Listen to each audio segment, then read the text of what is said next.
3 કરોડથી વધુની રકમ બાકી હોવાને કારણે સિટી બસ સંચાલકોએ પાલિકાને નોટિસ પાઠવી છે। જી હા, 1 જાન્યુઆરીથી સિટી બસના પૈડા થંભી જશે તેવા સંકેત છે, કારણ કે કંડક્ટર ડ્રાઈવરોનો પગાર સમયસર ચૂકવવામાં નથી આવતો તેવા આક્ષેપ કરવામાં આવ્યા છે। શહેરીજનોને મુશ્કેલી પડી શકે તેવા એંધાણ, તેવા સંકેત સામે આવતાની સાથે જ શું 1 જાન્યુઆરીથી સિટી બસના પૈડા થંભી જશે? એક પ્રશ્નાર્થ ઊભો થયો છે, કારણ કે નોટિસ પાલિકાને પાઠવવામાં આવી છે। ડ્રાઈવર, કંડક્ટર તેમજ કર્મચારીઓના પગાર ચૂકવવામાં સંચાલકોને મુશ્કેલી પડી રહી છે।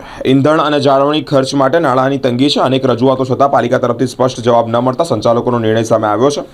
31 ડિસેમ્બર સુધી બાકી રકમ ન ચૂકવાય તો આગામી 1 જાન્યુઆરીથી બસ સેવા બંધ કરાશે। સિટી બસ સેવા બંધ થાય તો વિદ્યાર્થીઓ અને નોકરિયાતોને ભારે હાલાકી પણ પડી શકે છે। મુસાફરોએ કહ્યું, સિટી બસ બંધ ન થવી જોઈએ, રિક્ષાનું ભાડું પોસાતું નથી। 2017થી એમાં સ્માર્ટ સિટી બસમાં સિટી બસ ચલાવી રહ્યા છીએ, પણ છેલ્લા નવેમ્બર માસનું બિલ મૂક્યું, અમારે બિલ મળેલું નથી અને બિલ નથી મળ્યું એવી જાણ કરવામાં આવી છે કે આ પ્રોજેક્ટ હવે સ્માર્ટ સિટીમાં નથી, હવે યોગ્ય છે કોર્પોરેશનમાં, એટલે તમારે કોર્પોરેશનમાં બિલ મૂકવાનું, કોર્પોરેશનમાંથી લેવાનું, પણ હજી સુધી અમને કોઈ મંજૂરી મળી નથી। અમારી જે ફાઇલ મંજૂરીની હોય અમે મૂકી દીધી છે ફાઇલ, પણ એમાં મંજૂરી મળી નથી, તો હજી પણ અમારી પાસે પેમેન્ટ આવ્યું નથી એટલે અમે જે 20 તારીખના જે કર્મચારીને અમે પગાર આપતા હોય ઉપાડી આપેલો નથી, અને આ બીજી 3 તારીખે અમારે પગાર ચૂકવવો પડ્યો છે, તો લગભગ 2 થી 3 કરોડ જેવું અમારું બિલ ચડી ગયેલું છે।